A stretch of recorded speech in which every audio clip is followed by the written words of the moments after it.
नमस्कार दोस्तों, आप सभी का स्वागत है हमारे YouTube चैनल VCS अकेडमी पर। और आज की इस वीडियो में हम नीट IIT से संबंधित टॉपिक लेकर आए हैं। इस वीडियो में आप देखेंगे प्रतिरोधों का संयोजन, कॉम्बिनेशन ऑफ रेजिस्टर्स। इसमें आप देखेंगे प्रतिरोधों का श्रेणी क्रम संयोजन तथा समांतर क्रम संयोजन। साथ में हम मिश्रित संयोजन भी देखेंगे, उन पर आधारित न्यूमेरिकल क्वेश्चंस भी यहाँ पर देखने वाले हैं, समझने वाले हैं। इस वीडियो में आप किरचॉफ के नियम भी यहां पर देखने वाले हैं, समझने वाले हैं। उन पर आधारित जो क्वेश्चंस हैं उनको भी आप सोल्व करने वाले हैं। तो ये जो वीडियो है वो काफ़ी महत्वपूर्ण वीडियो है कंपटीशन एग्जाम की दृष्टि से, क्योंकि हर कंपटीशन एग्जाम में प्रतिरोधों के संयोजन और किरचॉफ के नियम पर आधारित एक क्वेश्चन अवश्य ही पूछा जाता है। तो काफ़ी महत्वपूर्ण वीडियो है। और विद्यार्थी, यदि आप हमारे YouTube चैनल पर नए हैं तो चैनल को सब्सक्राइब कर लीजिए, साथ में बेल आइकन पर दबा दीजिए ताकि आपको आगे की वीडियोस की नोटिफिकेशन मिलती रहे। अब मैं इस वीडियो को स्टार्ट करता हूं। सबसे पहले हम बात करेंगे प्रतिरोधों का संयोजन। लास्ट वीडियो में हमने प्रतिरोध होता क्या है इसके बारे में अच्छे से पढ़ लिया था, जान लिया था कि धारा के मार्ग में उत्पन्न होने वाली जो रुकावट है उसको ही हम प्रतिरोध कहते हैं। और जो प्रतिरोध तार होते हैं, प्रतिरोधक होते हैं, वो सामान्यतः दो प्रकार के होते हैं। तार प्रतिरोधक जो कि सामान्यतः मिश्र धातुओं के बनाए जाते हैं, मैग्नीन कॉन्स्टेंटन के बने होते हैं। और दूसरे होते हैं कार्बन प्रतिरोधक जो कि कार्बन के ही बनाए जाते हैं। और कार्बन प्रतिरोधों को की जो रेंज होती है वो काफ़ी ज़्यादा होती है, प्रास अधिक होती है, रेट कम होती है और उनकी जो आयु है वो ज़्यादा होती है। इसलिए कार्बन प्रतिरोधकों का ज़्यादा प्रयोग होता है। यहां पर हम देखेंगे प्रतिरोधों का संयोजन और सबसे पहले हम लेकर चलेंगे श्रेणी क्रम संयोजन। चलिए देखिए, पहला जो पार्ट है हमारे पास में वो है श्रेणी क्रम संयोजन। श्रेणी क्रम संयोजन, सीरीज कॉम्बिनेशन। सीरीज कॉम्बिनेशन में क्या होता है? एक प्रतिरोध दूसरे प्रतिरोध से, दूसरा प्रतिरोध तीसरे प्रतिरोध से इस तरीके से कंटिन्यूसली जुड़े होते हैं, तो उसे हम श्रेणी क्रम संयोजन कहते हैं। जैसे हमारे पास में यहां पर 3 रेजिस्टेंस है। ये रेजिस्टेंस है R1 प्रतिरोध का, ये दूसरा रेजिस्टेंस है, ये है R2 प्रतिरोध का, और ये है हमारे पास में तीसरा रेजिस्टेंस R3 प्रतिरोध का। इन तीनों को हम एक बैटरी से जोड़ देंगे, कनेक्ट कर देंगे इस तरीके से। ये जो बैटरी है इसका वोल्टेज है V और इसके द्वारा दी जाने वाली धारा है I। सीरीज कॉम्बिनेशन में धारा का मान समान बना रहता है, धारा की वैल्यू चेंज नहीं होती। यहां से जो धारा बह रही है यहां से होती हुई I ही धारा यहां से बहेगी, पूरे सर्किट में I ही धारा रहेगी, धारा चेंज नहीं होने वाली। लेकिन आपने जो वोल्टेज लगाया है वो प्रतिरोधों के हिसाब से इन रेजिस्टेंस के ऊपर अलग अलग ड्रॉप हो जाएगा। तो देखिए, इस रेजिस्टेंस के ऊपर जो विभव पतन है इसको हम लेकर चल रहे हैं V1। दूसरे रेजिस्टेंस पर जो विभव पतन है वो है V2 और तीसरे रेजिस्टेंस पर जो विभव पतन है वो है V3। तो ये जो V आपने लगाया, ये तो आपने लगाया और ये 3 टुकड़ों में डिवाइड हो गया, V1, V2 और V3 3 टुकड़ों में डिवाइड हो गया। इसको मैं देता हूं इक्वेशन नंबर 1। ओके, अब मैं यहां पर देखने वाला हूं कि पहले रेजिस्टेंस के ऊपर वोल्टेज ड्रॉप क्या है, दूसरे पर क्या है, तीसरे रेजिस्टेंस के ऊपर वोल्टेज ड्रॉप क्या है। चलिए एक एक करके देख लेते हैं। पहले प्रतिरोध पर विभव पतन, पहले प्रतिरोध पर विभव पतन कितना वोल्टेज ड्रॉप हुआ? V1 बराबर I R1। इसको देता हूं मैं इक्वेशन नंबर 2। इसी तरीके से हम देखेंगे दूसरे प्रतिरोध पर विभव पतन, तो ये हो गया V2 बराबर I R2, ये आ गई इक्वेशन नंबर 3। फिर तीसरे प्रतिरोध पर है V3 बराबर I R3, ये आ गई इक्वेशन नंबर 4। अब देखिए विद्यार्थियों, यहां पर हमने R1, R2 और R3 प्रतिरोध वाले 3 रेजिस्टेंस यहां पर श्रेणी क्रम में जोड़े हैं। यदि इन तीनों की जगह हम एक ही रेजिस्टेंस यूज में लें, जिसको हम तुल्य प्रतिरोध कहते हैं, इक्विवेलेंट रेजिस्टेंस कहते हैं, तो उसकी वैल्यू क्या होगी? 3 की जगह हम क्या यूज में ले रहे हैं? एक ही रेजिस्टेंस यदि यूज में लें, उस रेजिस्टेंस को हम RS से कर रहे हैं पुट। उस रेजिस्टेंस को हम किससे लिख रहे हैं? RS से लिखा जा रहा है। तब सारा का सारा वोल्टेज इसी के ऊपर ही ड्रॉप होने वाला है। तो इस पर जो वोल्टेज है V, वो I इंटू RS, ये आ गई इक्वेशन नंबर 5। तो समीकरण 2, 3, 4 और 5 को हम समीकरण 1 के अंदर पुट कर देंगे। V का मान कितना है? I RS, V1 का I R1, V2 का I R2, V3 का I R3। दोनों तरफ से I कॉमन लेकर एक दूसरे को कैंसिल कर देगा। फाइनली हमारे पास में तुल्य प्रतिरोध का जो फॉर्मूला है वो क्या निकल कर आता है? RS बराबर R1 plus R2 plus R3, R1 plus R2 plus R3। तो ये है तुल्य प्रतिरोध RS। तो देखिए श्रेणी क्रम संयोजन के अंदर तुल्य प्रतिरोध का मान अलग अलग प्रतिरोधों के योग के बराबर होता, साधारण योग के बराबर होता है। ओके, यदि आपको यह पूछा जाए कि इनके ऊपर जो विभव पतनों का अनुपात है, देखिए इनमें से बहने वाली जो धाराएं हैं, पहले रेजिस्टेंस में से, दूसरे रेजिस्टेंस में से, तीसरे रेजिस्टेंस में से, ये तो सेम रहती है।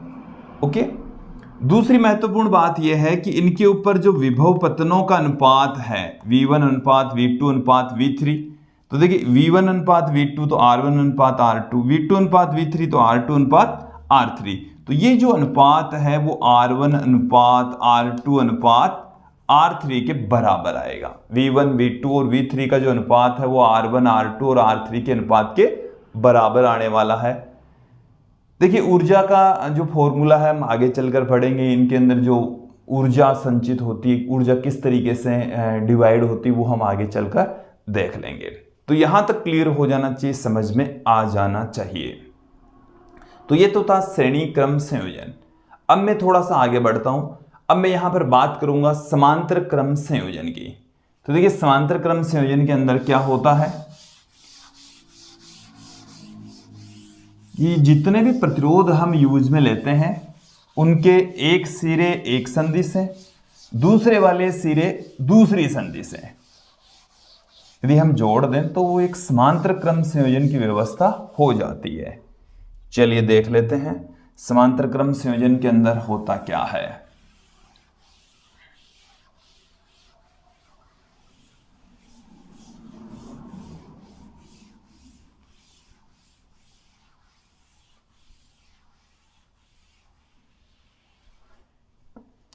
सेकंड पार्ट में लेकर चल रहा हूं समांतर क्रम संयोजन। समांतर क्रम संयोजन, पैरेलल कॉम्बिनेशन। जैसे हमारे पास में यहां पर 3 रेजिस्टेंस है, यह है R1, दूसरा हमारे पास में है R2 और तीसरा हमारे पास में है R3। ये 3 रेजिस्टेंस है। अब इन तीनों को एक ही बिंदु, तीनों के एक सिरे एक बिंदु से और जो दूसरा वाला सिरा है वो दूसरे बिंदु से ऐसे कनेक्ट कर दे। तो ये जो कॉम्बिनेशन आप देख रहे हैं ये है समांतर क्रम संयोजन। कौन सा संयोजन है? समांतर क्रम संयोजन। तीनों ही रेजिस्टेंस के एक एक सिरे एक बिंदु से और दूसरे वाले सिरे दूसरे बिंदु से कनेक्ट कर देंगे। ओके, तो यहां पर आप देखेंगे कि इस बैटरी के द्वारा दी जाने वाली जो धारा है वो यहां से चल रही है, यहां से चल रही है, यहां पर आते इसके पास में 3 ऑप्शन हो गए। ये यहां से I1, यहां से I2 और यहां से I3 के रूप में प्रवाहित होती है। इसका मतलब हुआ कि बैटरी द्वारा दी जाने वाली जो धारा है वो यहां पर 3 टुकड़ों में डिवाइड हो जाती है।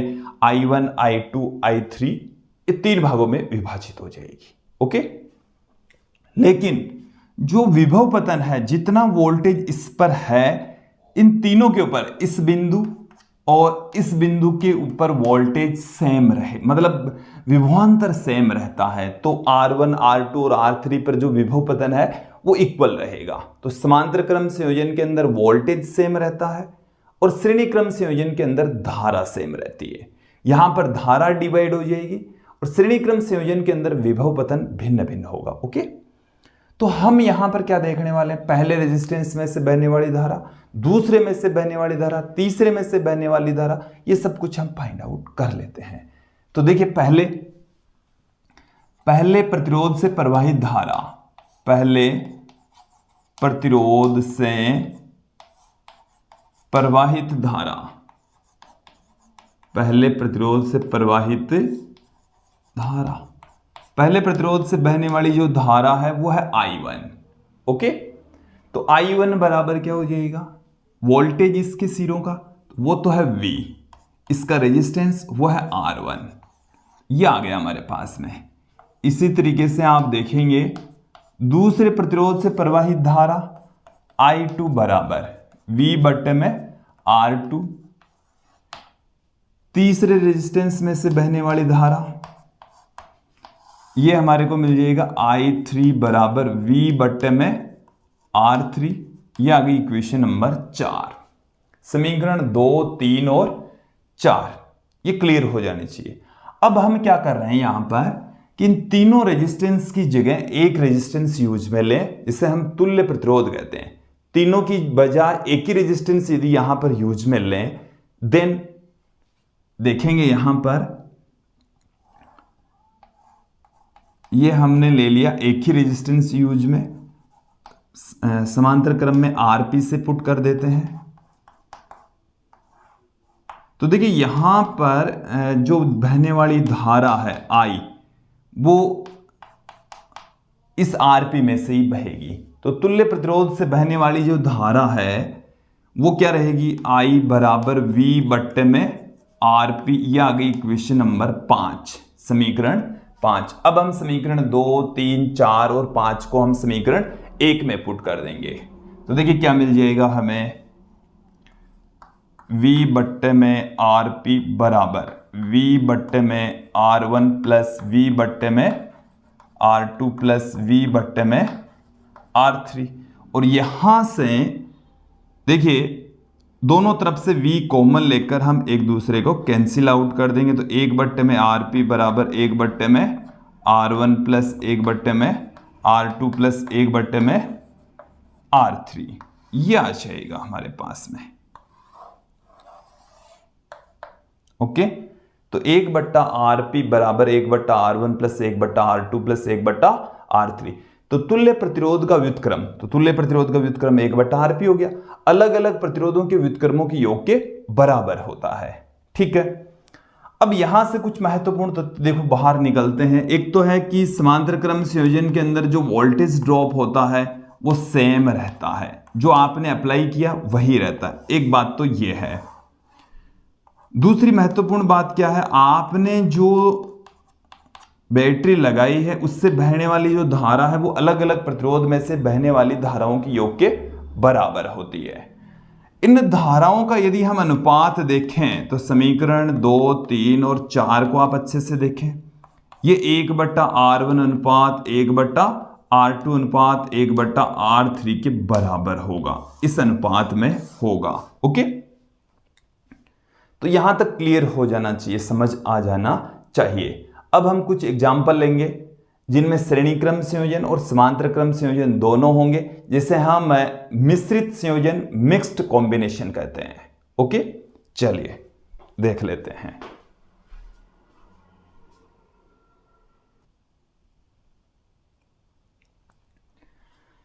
देखिए दो कॉम्बिनेशन हमारे सामने है, इनमें हमें यह पता नहीं चल रहा है कि ये श्रेणी क्रम में है या समांतर क्रम में है, क्योंकि इसमें कुछ रेजिस्टेंस श्रेणी क्रम में है तो कुछ रेजिस्टेंस समांतर क्रम में है।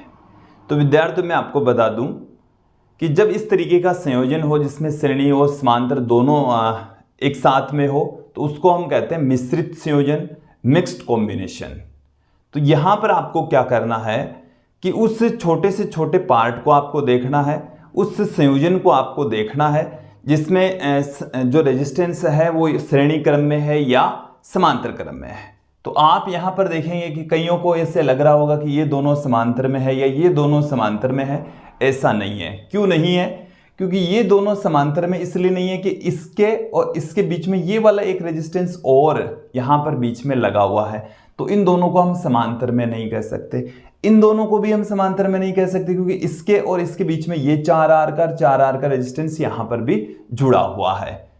अपन को वो वाला पार्ट्स यहाँ पर ढूंढना है जो या तो केवल और केवल श्रेणी में हो, केवल समांतर में हो। तो यहां पर आप देखेंगे, देखिए गौर करके इसको समझेंगे कि ये वाला जो पार्ट आप देख रहे हैं यहां से लेकर यहां तक, ये वाला जो पार्ट है इसमें R, 2R और R, ये देखो ऐसे श्रेणी में है। तीनों ही क्या है? श्रेणी में। और श्रेणी के अंदर तो तुल्य प्रतिरोध उनके योग के बराबर होता है, उनके योग के बराबर होता है। तो मैं देखो यहां पर इनका तुल्य प्रतिरोध ज्ञात कर लेता हूं। इनके तुल्य प्रतिरोध को मैं कह दूं R डैश से, तो R डैश किसके बराबर आ जाएगा? R plus 2R plus R, तो ये आ गया 4R। तो इनकी जगह इस वाले सिरे और इस वाले सिरे के ऊपर हम 4R मान का रेजिस्टेंस कनेक्ट कर देंगे। ये आपको समझ में आ जाना चाहिए। देखो मैं यहां से इनको हटा देता हूं इन सबको, और इसकी जगह पर मैंने क्या लगाना है? R डैश लगाना है। यहां पर क्या आ जाएगा? ये आ गया हमारे पास में R डैश जो कि 4R है। आप 4R ही चलने दीजिए इसको चाहे तो। ओके, अब आपको क्या करना है? देखो यहां पर अब आप देखेंगे कि ये 4R और ये R डैश दोनों एक दूसरे के साथ में समांतर क्रम में जुड़े हुए हैं। अब ये दोनों कौन से क्रम में है? समांतर क्रम में। ओके, तो इनका जो तुल्य प्रतिरोध है उसको मैं R डबल डैश से कह दूं, तो ये 1/में 4R प्लस में 1/में ये भी कितना है? 4R।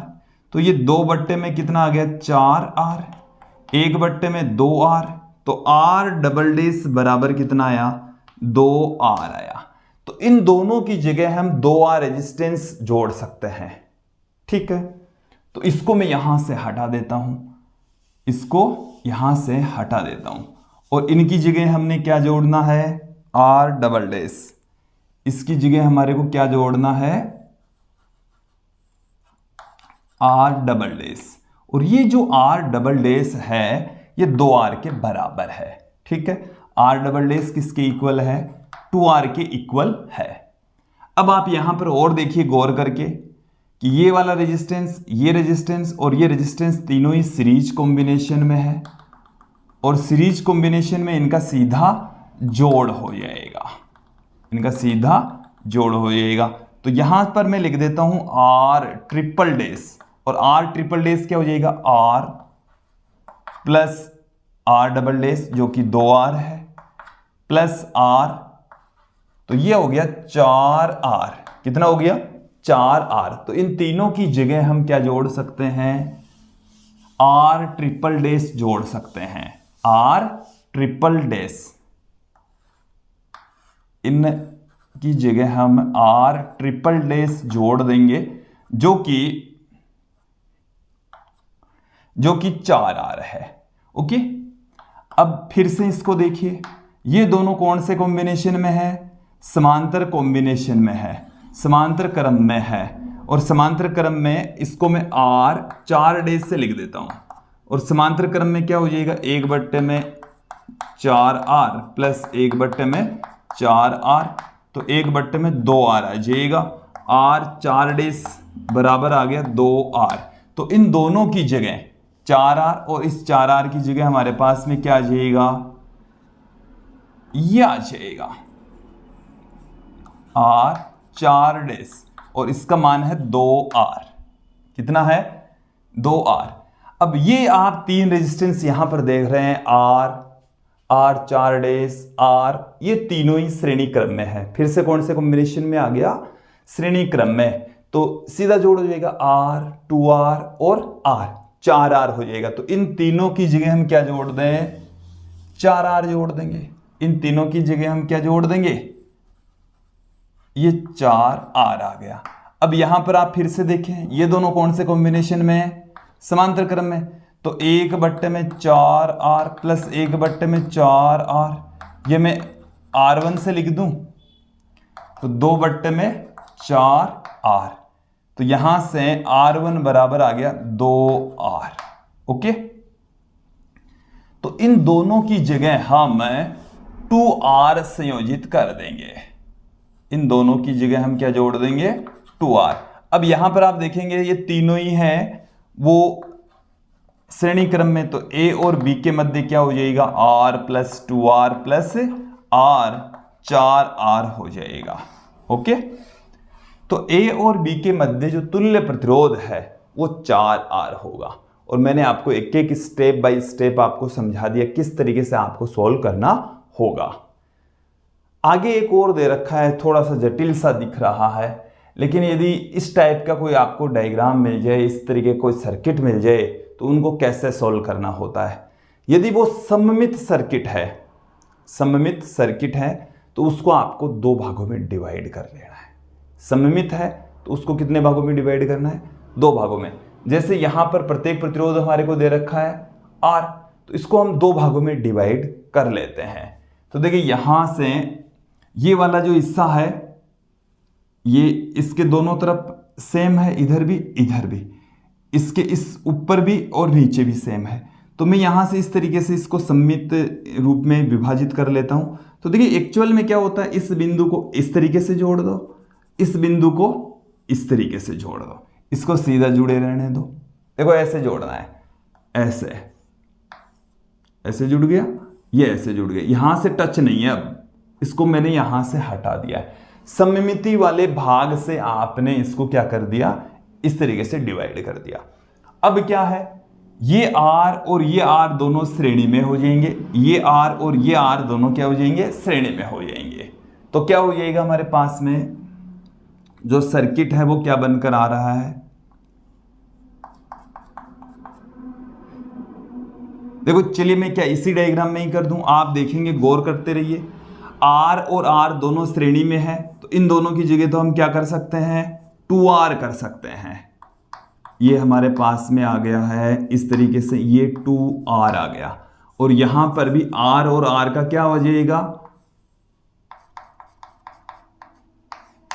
2R।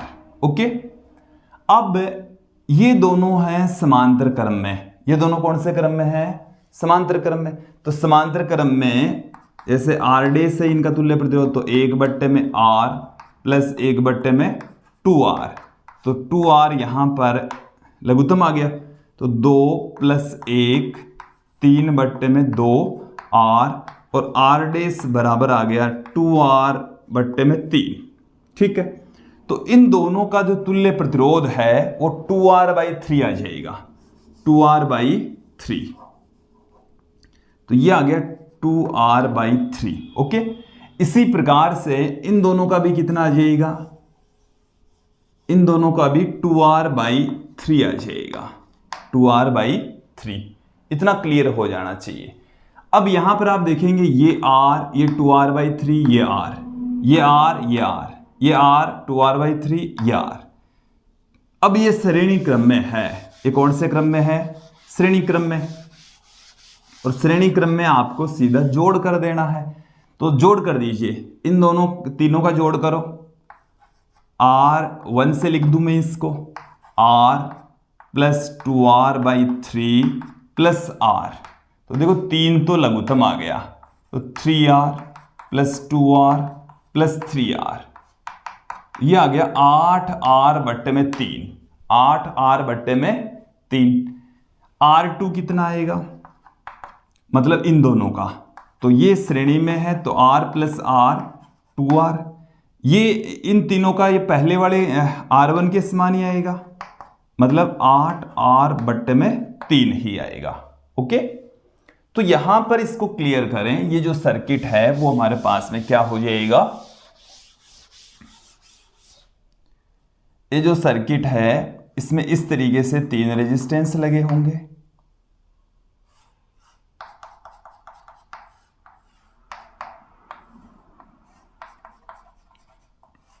ऐसे।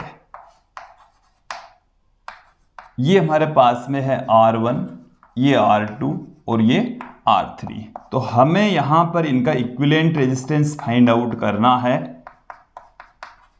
तो इस तरीके से फाइंड आउट करेंगे।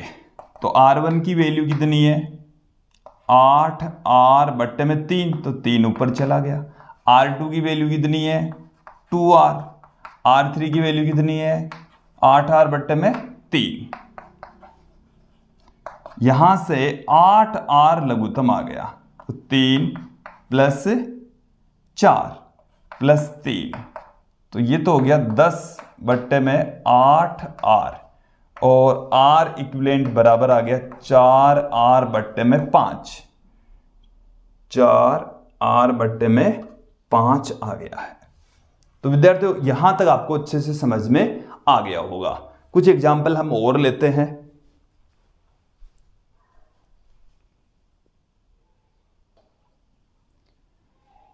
कुछ स्थितियां और देख लेते हैं, हमारे सामने है। सबसे पहले ये वाली स्थिति देखेंगे। यहां पर हमें एक सर्किट दे रखा है और ए और बी के बीच में तुल्य प्रतिरोध ज्ञात करना है। अभी हमने जो समषटभुज वाला जो देखा था, सिमिलर टाइप में भी है, ये भी एक सममिति वाले विभाजन के द्वारा ही इसको हम सॉल्व करेंगे। तो एक तल ऐसे बनेगा, उसके जरिए ऊपर और नीचे वाला पार्ट सेम होगा। एक तल ऐसे बनेगा जिसके इधर और इधर वाला पार्ट सेम होगा। तो यहां पर ये जो रेजिस्टेंस है, देखो इस बिंदु से ये एक रेजिस्टेंस, ये एक रेजिस्टेंस, ये एक रेजिस्टेंस, तो इस पॉइंट और इस पॉइंट और इस पॉइंट का जो वोल्टेज है वो सेम है। तो इन दोनों का सेम है तो ये काम नहीं करेगा यहां पर। इन दोनों का सेम है तो ये भी यहां पर काम नहीं करेगा। तो हमारे पास में सर्किट एकदम आसान हो गया है। ये सर्किट रह गया बस। देखो सममिति वाले से भी कर सकते हैं आप, ऐसे भी कर सकते हैं। तो ये एकदम आसान सा सर्किट रह गया। तो ये यहां पर दोनों श्रेणी में है, दोनों श्रेणी में है, तो इन दोनों की जगह हमारे पास में एक रेजिस्टेंस आ जाएगा R1 जो कि 2R के बराबर होगा। फिर इन दोनों की जगह भी हमारे पास में एक रेजिस्टेंस आ जाएगा R2, क्योंकि यहां पर ये R और R श्रेणी में है तो 2R हो गया। फिर आप देखें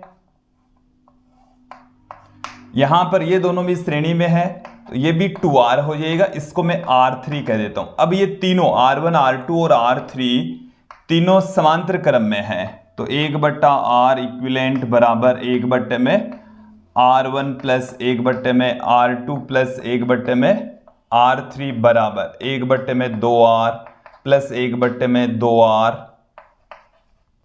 प्लस 1/में 2R। तो यहां से हमारे पास में हो गया 3/में 2R।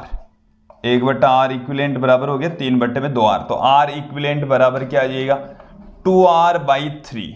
2R/3 हो जाएगा। ओके, ये क्लियर हो जाना चाहिए। अगले सर्किट की ओर बढ़ते हैं। देखिए अगले सर्किट को आप अच्छे से देखिए। ये दोनों आपको श्रेणी में नजर आ रहे हैं, बट इस पॉइंट X और Y के बीच में यहां पर कोई भी रेजिस्टेंस नहीं लगा हुआ है। कोई रेजिस्टेंस नहीं लगा हुआ, इसका मतलब है कि X और Y के बीच में यहां पर कोई वोल्टेज ड्रॉप नहीं होता। तो ये वाला जो पॉइंट है X और Y, इसको आप एक ही जगह पर बना सकते हैं। दोनों को क्या कर सकते हैं, एक ही जगह पर आप इसको निर्मित कर सकते हैं। ये यहां पर मैंने X और Y को एक ही जगह पर निर्मित कर दिया। तो यहां पर इधर आपके पास में लगा हुआ है 3R, इधर आपके पास में R, ये ऐसे लगा हुआ है। ये वाले दोनों इस पॉइंट से X और Y तो एक ही जगह है ना, X और Y एक ही जगह। क्यों किया मैंने एक जगह, क्योंकि इनका वोल्टेज सेम है, इनका विभव सेम है, इनके बीच में कोई रेजिस्टेंस नहीं है। तो ये वाला जो पार्ट आप देख रहे हैं, ये वाला पार्ट, इसके अंदर से ये इफेक्टिव पार्ट नहीं है, ये इसमें प्रभावी नहीं है। यदि करंट भी फ्लो होता तो इसमें से होगा। ये पार्ट रेजिस्टेंस के अंदर ए और बी के मध्य कोई भूमिका नहीं निभाता है। इसलिए चाहे तो आप इसको हटा सकते हैं, चाहे तो हम इसको क्या कर सकते हैं, हटा देंगे। तो ये R 2R, केवल इतना सर्किट रह जाएगा। तो R इक्विवेलेंट बराबर क्या आ जाएगा, R प्लस में 2R बराबर 3R, ये रह जाएगा। ओके, आगे बढ़ते हैं अगले सर्किट की ओर। अगले सर्किट में देखिए हमें यहां पर एक जाल दे रखा है। इसमें आप देखेंगे कि इस बिंदु से ये वाला और ये वाला इस पॉइंट इनके बीच में कोई भी वोल्टेज ड्रॉप नहीं है। तो इन पॉइंटों को हम एक जगह पर निर्मित कर सकते हैं। तो एक जगह पर निर्मित करेंगे तो देखिए हमारे पास में जो सर्किट है वो क्या हो जाएगा, ऐसे हो जाएगा। एक ही जगह पर मैंने निर्मित कर दिया इन तीनों बिंदुओं को, और फिर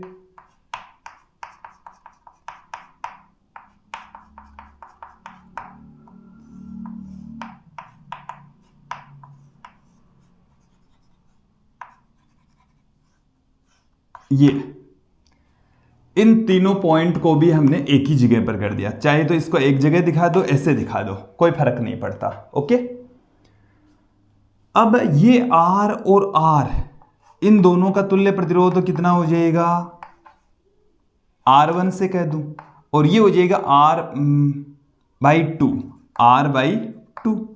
और इन तीनों का क्या हो जाएगा, इसको मैं R2 कह दूं, R/3, और इसका क्या हो जाएगा इन दोनों का, R3 जो कि R/2। अब ये तीनों ही कौन से कॉम्बिनेशन में है, श्रेणी क्रम में है। तो R1 plus R2 plus R3, तो R/2 plus R/3 plus R/2। तो यहां से आप इसको सॉल्व कर लेंगे। कुछ क्वेश्चंस और ले लेते हैं, फिर आगे बढ़ेंगे।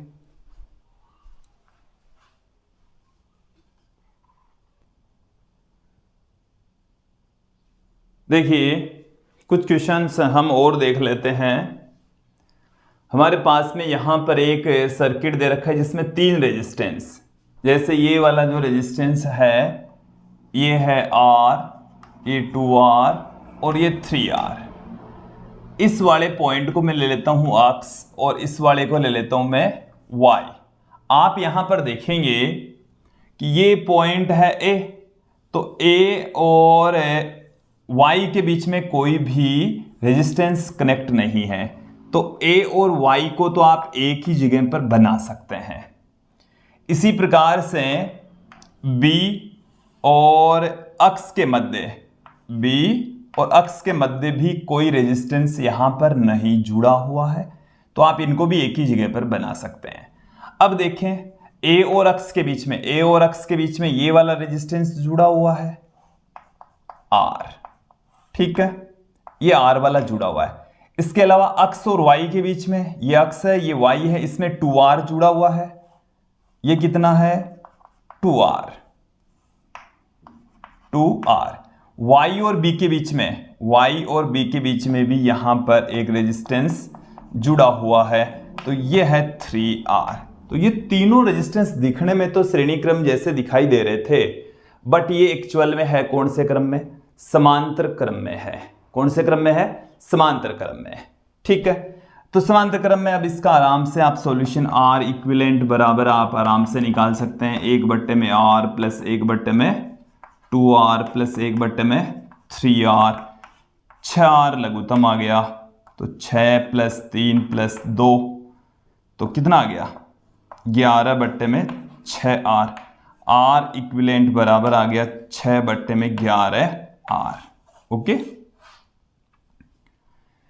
यदि इस सर्किट में यहां पर एक रेजिस्टेंस होता और यहां पर भी एक रेजिस्टेंस होता, तो देखिए इनका जो मान है, जैसे ये वाला जो रेजिस्टेंस है ये 6R है, ये कितना है 6R, ठीक है, और ये जैसे मान लीजिए 2R और ये R है, तो ये सर्किट है, ये क्या हो जाता। तो देखिए इस सर्किट को हम एक सिंपल से सर्किट में कन्वर्ट कर लेते हैं। ये इस तरीके से एक सर्किट में कन्वर्ट हो जाएगा। देखिए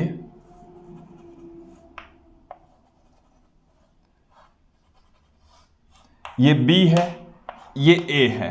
भाई कईयों को लगता है कि ये आपने तो आसानी से कर दिया, हमारे को कैसे पता चलेगा। तो देखिए यहां पर आप ध्यान देंगे ए से आपके पास में ये दो रेजिस्टेंस, एक तो 6R और एक 2R जुड़े हुए हैं, ठीक है। बी से एक तो 3R और दूसरा R जुड़ा हुआ है। अब अक्स, ये वाला जो 2R जुड़ा हुआ है ये तो अक्स है, और ये क्या है Y। अक्स और Y के बीच में भी कितना है 2R है। आप यहां पर देखेंगे कि ऐसी यदि सिचुएशन आ जाती है तो हमारे को एक रिलेशन देखना है, व्हीटस्टोन सेतु का संबंध, व्हीटस्टोन सेतु की कंडीशन देखनी है। तो यहां पर यदि इन दोनों का अनुपात और इन दोनों का अनुपात बराबर होता है तो ये वाला रेजिस्टेंस काम नहीं करता, ठीक है। तो देखो इन दोनों का अनुपात 2, इन दोनों का अनुपात 2 सेम है, तो ये रेजिस्टेंस काम नहीं करता, इसमें से कोई करंट फ्लो नहीं होती। यदि ए और बी के बीच में कोई हम वोल्ट का स्रोत जोड़ दें तो इस 2R में से कोई विद्युत का प्रवाह नहीं होगा। तो नहीं होगा तो इसको हटा दो, इसको हटा दो। तो व्हीटस्टोन सेतु की कंडीशन ये होती है कि यदि इसको R1, इसको R2, इसको R3, इसको R4 कहें तो R1 बट्टा R2 और R3 बट्टा R4 जब बराबर होते हैं तो ये वाला जो यहाँ रेजिस्टेंस जुड़ा होता है वो काम नहीं करता। यहाँ पर यदि कोई धारा मापी जुड़ा होता है तो उसमें कोई विक्षेप नहीं आता। अब ये दोनों हो गए हैं श्रेणी क्रम में, ये दोनों भी हो गए हैं श्रेणी क्रम में। तो यहाँ से जो सर्किट है 6 और 3 कितना हो जाएगा 9R, और यहाँ कितना हो जाएगा 2R और R 3R। अब ये समांतर क्रम में है, इनको आराम से हम सॉल्व कर सकते हैं, ओके। अगले क्वेश्चन की ओर बढ़ते हैं कि प्रतिरोध R, 2R, 4R, 8R ये समांतर क्रम में जुड़े हैं तो इनका R इक्विवेलेंट क्या होगा। तो देखिए R इक्विवेलेंट बराबर क्या होता है 1 बट्टे में R प्लस 1 बट्टे में 2R प्लस 1 बट्टे में 4R प्लस 1 बट्टे में 8R, और ये ऐसे ही चल रहा है। यहां से हम 1 बट्टा R कॉमन ले लेंगे तो 1 बट्टा 1 प्लस 1 बट्टा 2 प्लस 1 बट्टा 4 प्लस 1 बट्टा 8 प्लस ऐसे ही चलता जाएगा। आप यहां पर देख रहे हैं कि ये जो आप श्रेणी आप देख रहे हैं ये है गुणोत्तर श्रेणी, अनंत पदों वाली गुणोत्तर श्रेणी है, और उसका जो सार्व अनुपात है वह है 1 बट्टा 2। पहले वाले पद में भाग लगा दो तो 1 बट्टा 2 आ जाएगा, क्या आ जाएगा 1 बट्टा 2। इस वाले आगे वाले पद में इसका भाग लगाएंगे तो 1 बट्टा 2, इसके अंदर इसका भाग लगाएंगे तो 1 बट्टा 2 आ जाएगा, ओके। तो हमारे पास में इसका जो फॉर्मूला होता है 1 बट्टा R तो पढ़ा ही है, ए यहां पर प्रथम पद 1, A माइनस R कितना है 1 बट्टा 2, तो 1 बट्टा R 1 बट्टा 2 रह गया यहां पर, तो 1 बट्टा 2 रह गया तो 2 ऊपर चला गया 1 नीचे रह गया, तो R इक्विवेलेंट बराबर कितना आएगा R बट्टे में 2, R इक्विवेलेंट बराबर R बट्टे में 2 आ जाएगा, ओके। देखिए अगले क्वेश्चन की ओर बढ़ते हैं। हमारे को दे रखा है रो L बराबर 10 की घात -6 ओम पर मीटर। ये देखो रो नहीं है, मात्रक से आप पहचान सकते हैं, प्रति सेंटीमीटर प्रतिरोध है ये रो L, क्योंकि ओम पर मीटर तो ये प्रति मीटर प्रतिरोध है वाले तार को मोड़कर 2 मीटर व्यास का वर्त बनाते हैं। देखिए एक तार है और उसका जो व्यास है वो कितना है 2 मीटर, तो यहां से यहां तक की जो डिस्टेंस है वो 2 मीटर है, ओके। तो त्रिज्या कितनी आ गई है इसकी, त्रिज्या आ गई हमारे पास में इसकी 1 मीटर, क्या आ गई है 1 मीटर। समान पदार्थ वाले एक टुकड़े को व्यास AB में जोड़ देते हैं। देखो यहां पर इसमें एक व्यास ले लेते हैं A और B, और यहां पर हमने एक टुकड़े को जोड़ दिया, सेम टुकड़ा है, ये ऐसे हमने इसको कनेक्ट कर दिया है। तो देखिए इसकी यहां से यहां तक की जो लेंथ है वो है 2 मीटर, कितनी है 2 मीटर, क्योंकि इसका व्यास कितना है 2 मीटर। तो देखो हमारे को क्या पूछा है A व B के बीच में तुल्य प्रतिरोध कितना होगा। तो देखिए यहां से लेकर यहां तक जो वायर है इसका रेजिस्टेंस होगा, उसको मैं R1 कह दूं, इसको R2 कह दूं, ये वाला जो वायर है इसका रेजिस्टेंस R3 कह दिया जाए। तो ये 3 रेजिस्टेंस है R1, R2 और R3, तीनों की वैल्यू फाइंड आउट करनी है। कैसे फाइंड आउट करेंगे? देखो प्रतिरोध बराबर क्या आ जाएगा, रोएल इंटू लंबाई, रोएल इंटू लंबाई। तो पहले तो हम निकालेंगे R1, तो रोएल तो 10 की घात -6। लंबाई कितनी है, इसकी लंबाई कितनी हो जाएगी, क्योंकि 2 पाई r इसकी परिधि होती है, 2 पाई r, तो आधी परिधि तो कितनी होगी, पाई r। r का मान कितना, 1, ये हो गया। ओके, फिर हम आगे बढ़ते हैं R2, तो R2 तो ये यहां से लेकर यहां तक है, ये तो है 2r, √2 तो 10 की घात -6। लंबाई कितनी है, 2 स्मॉल r की वैल्यू 1। R3 ये वाला है जो कि R1 के इक्वल ही होगा, 10 की घात -6 इंटू पाई। अब ये जो तीनों रेजिस्टेंस आप देख रहे हैं R1, R2 और R3 तीनों ही समांतर क्रम में है, तो इनका तुल्य प्रतिरोध क्या हो जाएगा, देखिए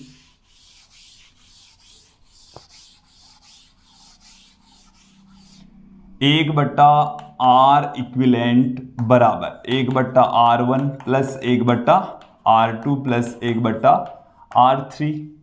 तो 1 में ये आ गया हमारे पास में पाई गुणा 10 की घात -6 प्लस R2 की वैल्यू कितनी है, 2 गुणा 10 की घात -6 प्लस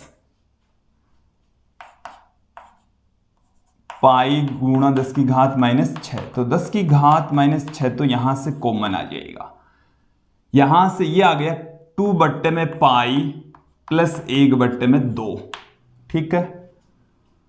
तो R इक्विवेलेंट बराबर कितना निकल कर आएगा, R इक्विवेलेंट बराबर 2 पाई इंटू 10⁻⁻6 अपॉन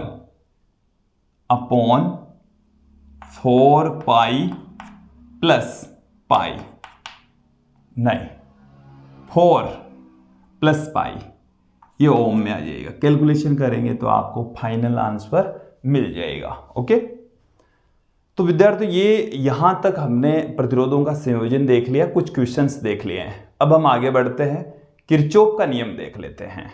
चलिए,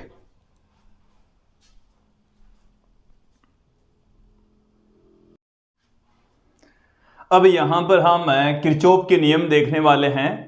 देखिए, जटिल परिपथों का सॉल्यूशन निकालने के लिए किरचॉफ ने 2 नियम दिए।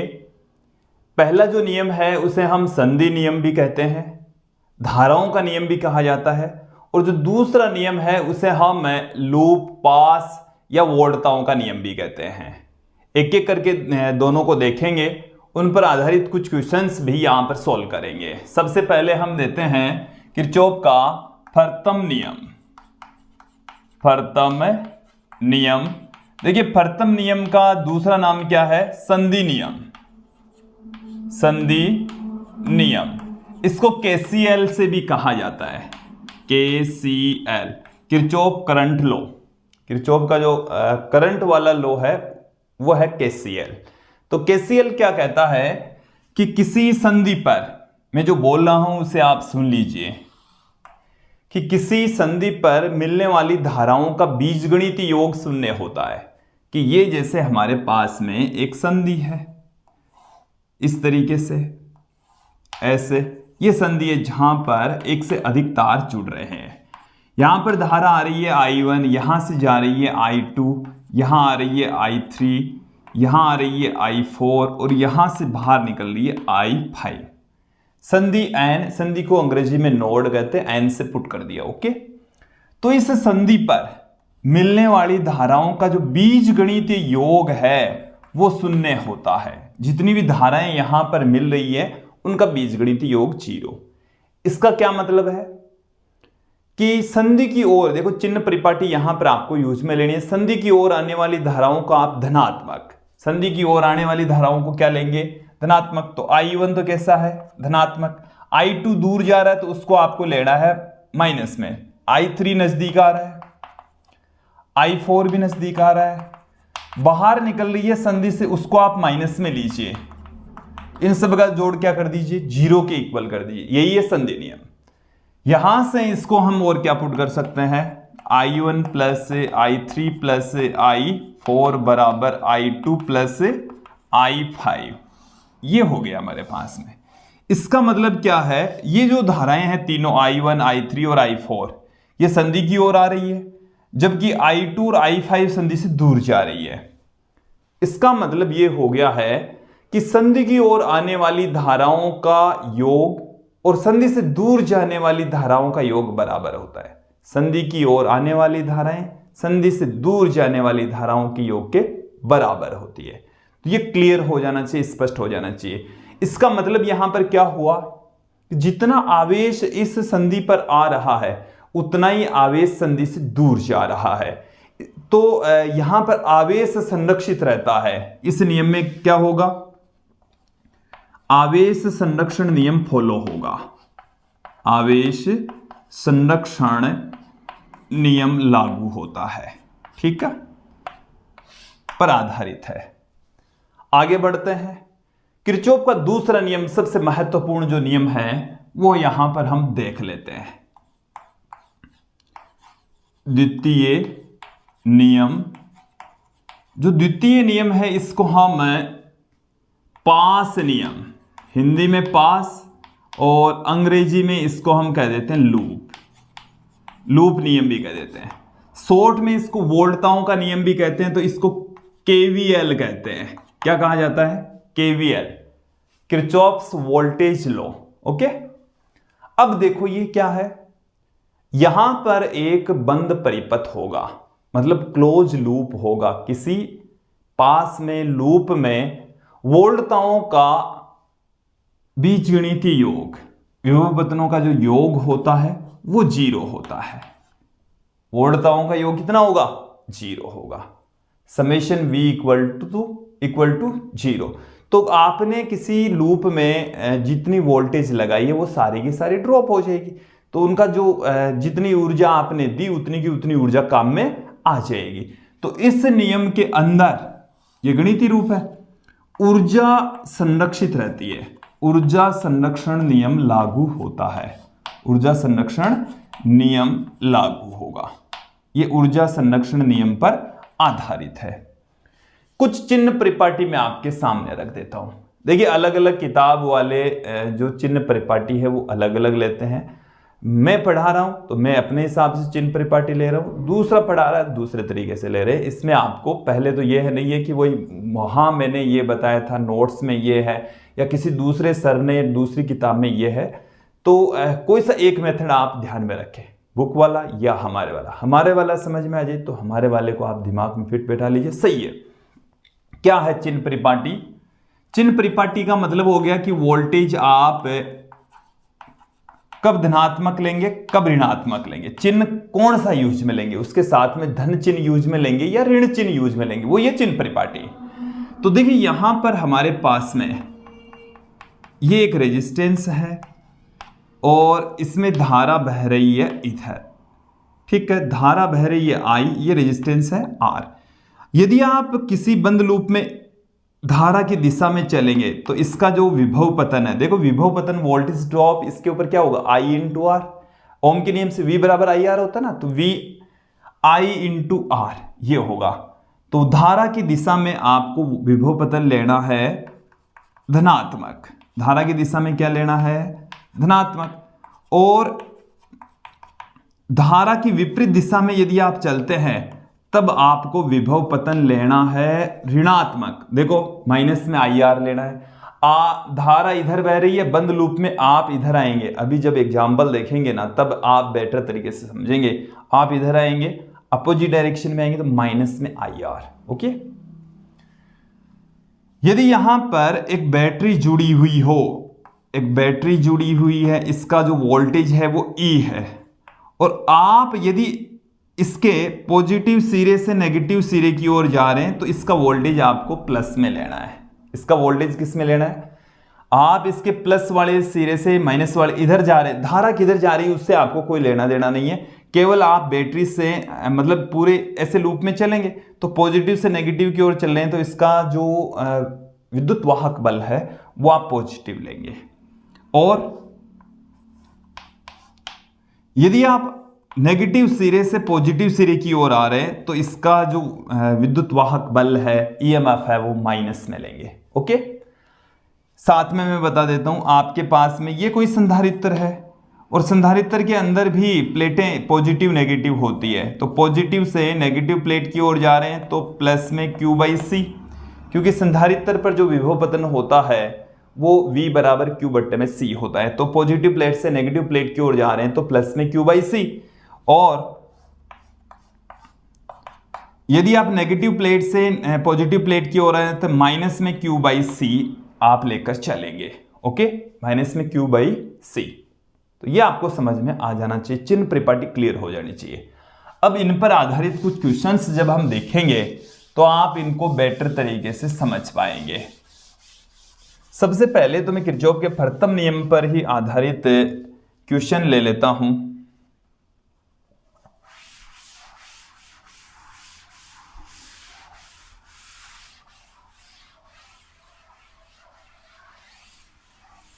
चलिए, ये हमारे पास में यहां पर कोई सर्किट है, यहां से जैसे धारा आ रही है 4 एम्पियर, यहां से आ रही है 1 एम्पियर, इधर से जा रही है 1 एम्पियर, इधर से 3.7, ठीक है। तो यहां से कितनी धारा बहेगी ये पूछा अपन को। तो देखो आपको क्या करना है, जहां पर भी संधियां है उनको आपको अच्छे से देखना है, वहां पर कौन कौन सी धाराएं आ रही है, कौन सी धाराएं जा रही है। आप यहां पर देखेंगे कि इस बिंदु के ऊपर आने वाली धाराओं का योग 4 और 1 5, तो जाने वाली ये होगी, तो ये 5 एम्पियर यहां से जा रही है, तो इधर से तो आ रही है 5 एम्पियर, उसमें से 1 एम्पियर, तो देखो आने वाली तो कौन सी है, ये और ये दोनों जाने वाली है, तो इसको मैं I1 कह दूं। तो यहां पर आने वाली तो कितनी है 5 और जाने वाली क्या है 1 प्लस I1, तो I1 कितना आया 4 एम्पियर, I1 कितना आया 4 एम्पियर। अब इस पॉइंट पर देखें, इस संधि को मैं N1 कह दूं, तो N1 के ऊपर आने वाली तो कौन सी है I1, जाने वाली कौन सी है I प्लस 3.7, I1 की वैल्यू कितनी 4, इसको बराबर के उस तरफ ले आएंगे तो माइनस में हो जाएगा, I का मान कितना आ जाएगा आपके पास में 0.3 एम्पियर। ओके, तो इस तरीके से आप इनको सॉल्व करेंगे। ये तो हो गया है किरचॉफ के पहले नियम पर आधारित क्वेश्चन। अब मैं यहां पर सबसे सिंपल सा पार्ट में यहां पर ले लेता हूं कि किसी सर्किट में से आप धारा कैसे निकालेंगे, फिर हम आगे थोड़े क्वेश्चन लेंगे।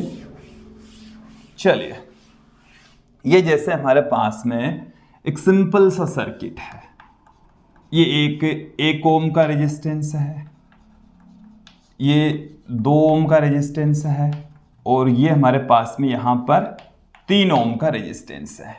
इन तीनों को हम एक बैटरी से जोड़ देंगे। जो बैटरी है वो हमने ली है 30 वोल्ट की, ठीक है। हमारे को ये पूछा है सर्किट में से बहने वाली धारा क्या होगी। सर्किट में से बहने वाली धारा आपको ज्ञात करनी है, तो आपको उस सर्किट का तुल्य प्रतिरोध ज्ञात करना है। यहां तो मैंने जो रेजिस्टेंस आपके सामने रखे हैं वो एकदम सिंपल से रखे हैं। आपको पहले जो भी दे रखा हो पहले उनका तुल्य प्रतिरोध ज्ञात करना होगा। 3 यहां पर मैंने छोटे छोटे 1 ओम 2 ओम 3 ओम के दे रखे, श्रेणी क्रम में दे रखे, तो उनका तुल्य प्रतिरोध आपको ज्ञात करना होगा। और यदि कोई दूसरा सर्किट दे रखा है किसी भी अलग टाइप का, जैसे मान लो मिश्रित संयोजन दे रखा हो, तो आपको उसका भी तुल्य प्रतिरोध ज्ञात करना होगा। तो यहां से R इक्विवेलेंट बराबर क्या आ जाएगा 1 प्लस 2 प्लस 3, ये तो आ गया 6 ओम। कितना आ गया 6 ओम, ठीक है। अब I बराबर क्या आ जाएगा ओम के नियम से V बट्टे में R, तो यहां पर R इक्विवेलेंट आपको यूज में लेना है, तो 30 बट्टे में 6 बराबर 5 एम्पीयर इसका आंसर आ जाएगा। ओके,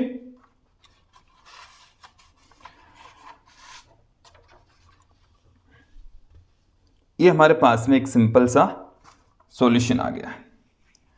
अब मैं एक बार इनको हटाता हूं, यहां पर कुछ क्वेश्चंस यहां पर रखेंगे, उनको सॉल्व करेंगे।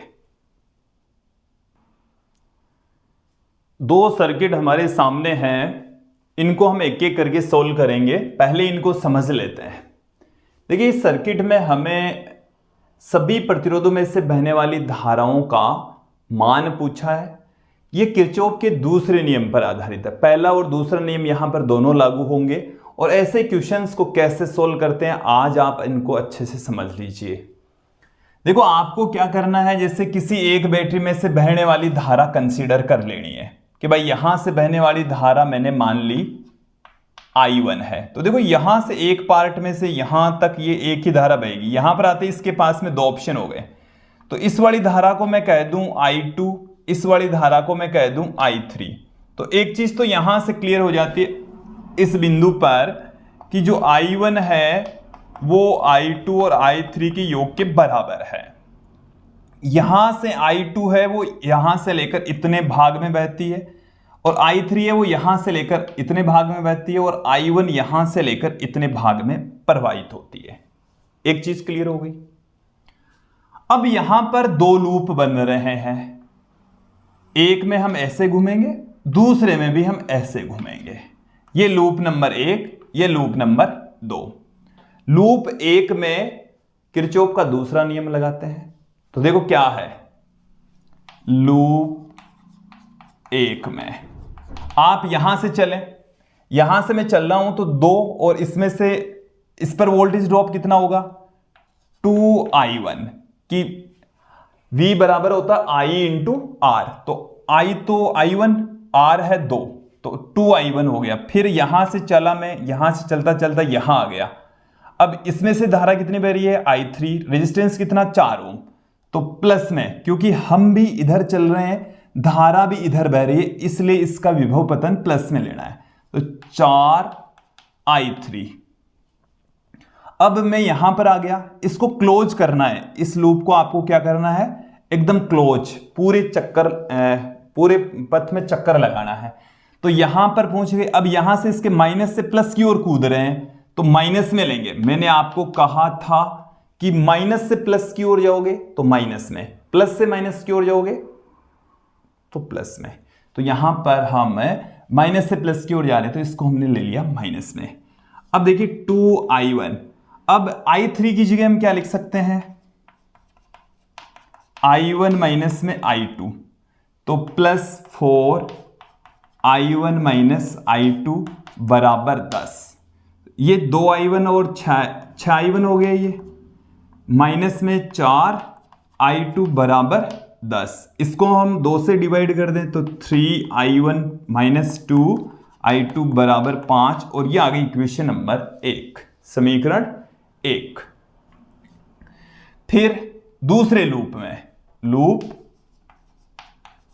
2 में, लूप 2 के अंदर यहां से चलें, यहां से चलते चलते यहां गया 8, कितनी बह रही है धारा इसमें से I2, फिर माइनस से प्लस की ओर तो इसका भी माइनस में लेंगे 12। देखो कई बार अपन को लगता है भाई ये जैसे यहां 3I1 2I2 जबकि यहां पर केवल माइनस में 10 ही लिखा, ऐसा क्यों? तो ये तो खुद ही पूरा का पूरा वोल्टेज ही है, तो ये तो वोल्टेज है, लेकिन जब इसमें रेजिस्टेंस को धारा से गुणा करेंगे तब वोल्टेज आएगा।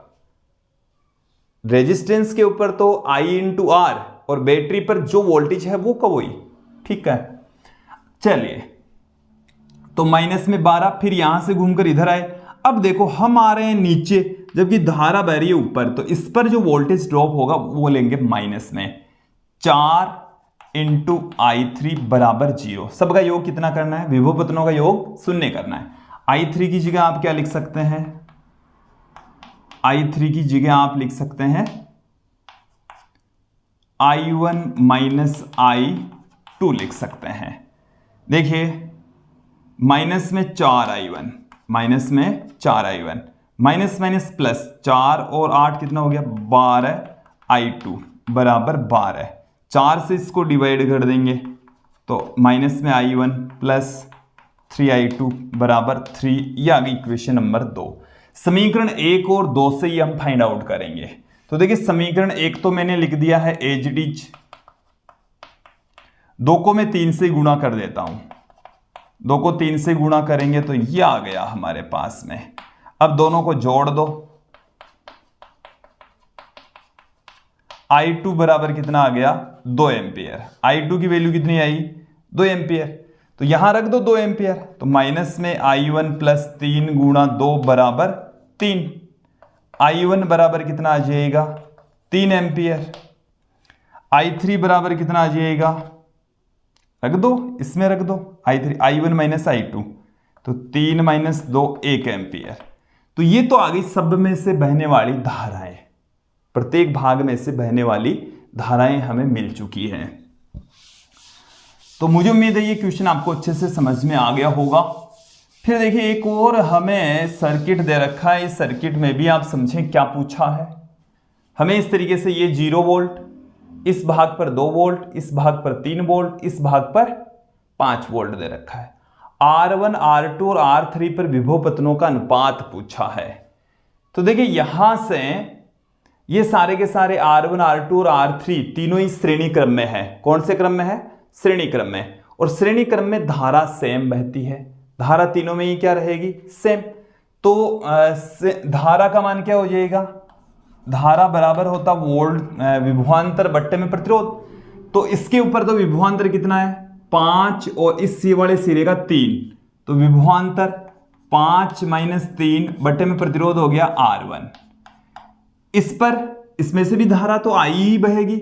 इसके सिरों पर विभवांतर कितना हो गया 3 माइनस 2, 3 माइनस 2 बट्टे में R2 बराबर इसका क्या हो जाएगा, इसके सिरों का विभवांतर 2 माइनस 0 बट्टे में R3। ये आ गया हमारे पास में, ये क्लियर हो जाना चाहिए। ठीक है, तो अब इतना हमें मिल चुका है और यहां से R1 अनुपात R2 अनुपात R3 हमें ज्ञात करना है।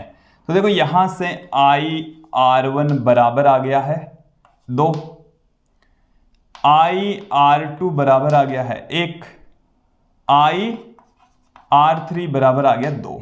तो R1 अनुपात R2 अनुपात R3 बराबर आ गया 2 अनुपात 1 अनुपात 2। और मुझे उम्मीद है ये जो क्वेश्चन है वो आपको अच्छे से समझ में आ गया। एक और क्वेश्चन यहां पर हम लेते हैं, इन सबको एक बार हटा देता हूं, फिर हम एक और क्वेश्चन लेंगे यहां पर।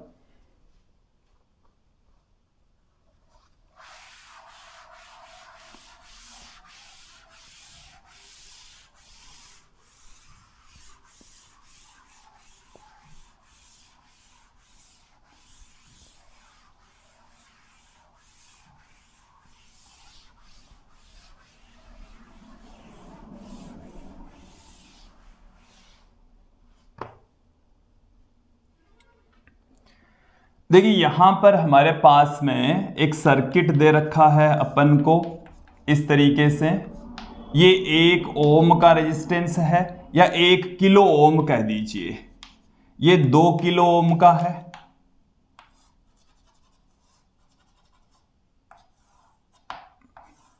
ये A है, ये B है। तार AB में से बहने वाली धारा हमें पूछी गई है। ये जो आप बैटरी देख रहे हैं ये है 32 वोल्ट की, ठीक है, और ये 2 किलो ओम है, 2 किलो ओम, ये 1 किलो ओम। ठीक है, हमारे को ये पूछा तार AB में से बहने वाली धारा कितनी है, क्या धारा सेम रहेगी। देखो यदि यहां पर व्हीटस्टोन सेतु वाली कंडीशन लागू हो जाती तो इसमें से बहने वाली धारा 0 होती। इन दोनों का अनुपात 1 अनुपात 2, 2 अनुपात 1, तो बराबर तो नहीं है, तो इसमें से धारा का प्रवाह तो होगा। अब कितना होगा वो हम देख लेते, पहले तो टोटल धारा ज्ञात कर लेते।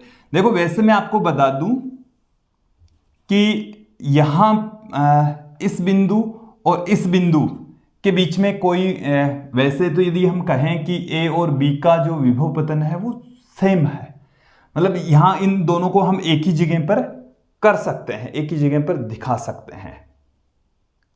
देखो ये थोड़ा सा कॉम्प्लिकेटेड है, तो यहां से इन दोनों का, ये दोनों समांतर क्रम में, तो R डैश बराबर 1/1 प्लस 1/2, तो 2 प्लस 1 3/2, तो R डैश की जो वैल्यू है वो 2/3 किलो ओम आ जाएगी। इसी तरीके से R डबल डैश भी 2/3 किलो ओम, और इनका जो तुल्य प्रतिरोध है वो 4/3 किलो ओम आ जाएगा। ठीक है, पूरे सर्किट का। पूरे सर्किट में से बहने वाली जो धारा है आई, ये क्या आएगी, कुल वोल्टेज 32 में कुल रेजिस्टेंस, तो 32 में कितना आ गया, 4/3 किलो, किलो का मतलब 10⁻3, तो कितना आया, 24 मिली एम्पियर आ गया। कितना आ गया, 24 मिली एम्पियर। ओके, अब अपन को क्या करना है, यहां से बहने वाली धारा, इसको मैं कह दूं I1, यहां से बहने वाली धारा इसको कह दूं मैं I2। I1 और I2 ये वाली ज्ञात करनी है। तो I1 बराबर क्या आएगा, इसके ऊपर विभव पतन, इसके ऊपर विभव पतन। मैं आपको बता दूं कि ये दोनों पर विभव पतन सेम होना है, तो I1 बट्टे में I2 बराबर क्या आ जाएगा, R2 बट्टे में R1। ये है R1 और ये है R2, R3, R4। ठीक है, तो यहां से R2 का मान है 2/1, ये आ गया। अब यहां से देखिए मैं I1 अपॉन I लिखूं तो कितना आ जाएगा, R इक्विवेलेंट बट्टे में R1। तो R इक्विवेलेंट तो हमारे पास में कितना है, 4/3, और R1 कितना है 1, तो 4/3 आ गया। तो I1 बराबर आ गया 4/3 इंटू I, तो 4/3, और I का मान है 24 मिली एम्पियर। तो यहां से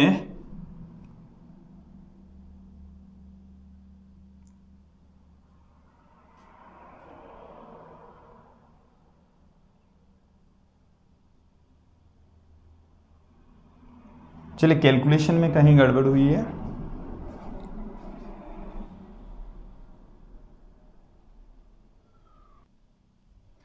देखिए यहां से आप ये वाला जो अनुपात है वो देखिए कि 2:1 था ये हमारे पास में, तो ये यहां से I1 बराबर कितना आ जाएगा, तो I1 बराबर 2/3 इंटू 24, तो ये हमारे पास में आ गया है 16 मिली एम्पियर। ओके, I2 बराबर कितना आ जाएगा, 1/3 इंटू 24, ये आ गया 8 मिली एम्पियर। और यहां से AB से बहने वाली जो धारा है वो आ जाएगी I1 माइनस में I2 बराबर 16 माइनस 8 बराबर 8 मिली एम्पियर। ये वाला समझें आप, यहां से I1 बट्टे में I2 बराबर कितना है, I1 अपॉन I2 बराबर है 2:1, तो इसको मैं I1 upon I1 plus I2 लिख दूं तो कितना आएगा, 2/3। ठीक है, तो यहां मैंने यही तो लिखा I1 बट्टे में I, ये I1 बट्टे में I है जो कि 2/3 है। तो I1 बराबर क्या आ गया, I1 बराबर आ गया 2/3 इंटू I का मान ये रहा। ओके, इसी प्रकार से आप यहां से ही यदि आप I2 बट्टे में I निकालेंगे ना तो ये आ जाएगा 1/3। ठीक है, ऐसे निकल जाएगा। तो विद्यार्थी ये था किरचॉफ के नियम पर ही आधारित एक क्वेश्चन, और मुझे उम्मीद है आप लोगों को ये जो क्वेश्चंस है वो अच्छे से समझ में आ गए होंगे। तो कुछ क्वेश्चंस और रह गए हैं, वीडियो थोड़ा सा लंबा हो गया है, और यदि आपको उन क्वेश्चंस को सोल्व करना है तो आप हमारे नोट्स से आप उनको देख सकते हैं, समझ सकते हैं। आज की इस वीडियो में हम इतना ही पार्ट लेकर चलेंगे। नेक्स्ट वीडियो में हम फिर मिलेंगे जिसमें हम सेल के बारे में पढ़ेंगे, सेल का विद्युत वाहक बल क्या होता है, सेल का आंतरिक प्रतिरोध क्या होता है, अच्छे से जानेंगे, समझेंगे। आज की इस वीडियो में इतना ही। धन्यवाद दोस्तों।